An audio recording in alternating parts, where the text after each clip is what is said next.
Nous abordons aujourd'hui le thème de l'amour et nous utilisons les versets tirés de la Bible expliquée. Dieu est amour.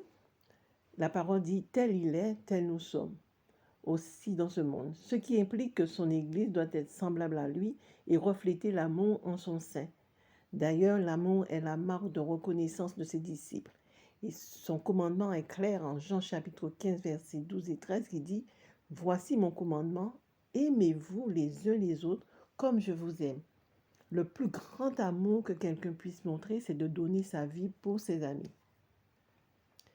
En Jean chapitre 13 et au verset 14 et 15, il nous montre son humilité, sa disponibilité envers ses disciples. Il révèle son rôle de serviteur et dit « Si donc moi, le Seigneur et le Maître, je vous ai lavé les pieds, vous aussi vous devez vous laver les pieds les uns aux autres. Je vous ai donné l'exemple pour que vous agissiez comme je l'ai fait pour vous. » Dans le mariage aussi, nous devons suivre son exemple. Et en Éphésiens chapitre 5, verset 25, il est dit « Marie, aimez vos femmes tout comme le Christ a aimé l'Église jusqu'à donner sa vie pour elle. » 1 Jean chapitre 14, verset 19 nous rappelle « Quant à nous, nous nous aimons parce que Dieu nous a aimés le premier. » Et l'apôtre Paul, dans la lettre aux Romains chapitre 5, verset 8, nous dit « Mais Dieu nous a prouvé à quel point il nous a aimés. Le Christ est mort pour nous alors que nous étions encore pécheurs. » Cette bénédiction imméritée nous stimule à obéir, car en aimant comme notre Père nous le recommande, nous sommes purifiés selon 1 Pierre chapitre 1, verset 22. Qui dit « Vous êtes purifiés en obéissant à la vérité pour vous aimer sincèrement comme des frères.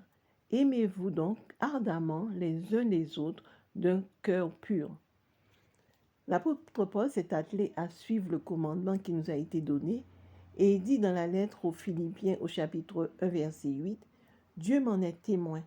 Je vous aime tous avec la profonde affection de Jésus-Christ, en reconnaissance et foi. » Et il poursuit en Colossiens chapitre 1, verset 24. « Maintenant, je me réjouis des souffrances que j'éprouve pour vous, car en ma personne, je complète ainsi ce qui manque encore aux souffrances du Christ pour son corps qui est l'Église. » En tant qu'enfants de Dieu, nous avons le devoir de restituer cet amour que nous avons reçu du Dieu trois fois saint, du Dieu le Père, le Fils et le Saint-Esprit envers nos frères et sœurs.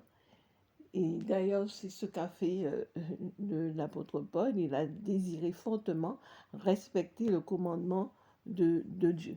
Maintenant, c'est à nous de suivre son exemple. Vous allez trouver la liste des versets que nous avons utilisés en bas dans la description. Vous pourrez vous y référer.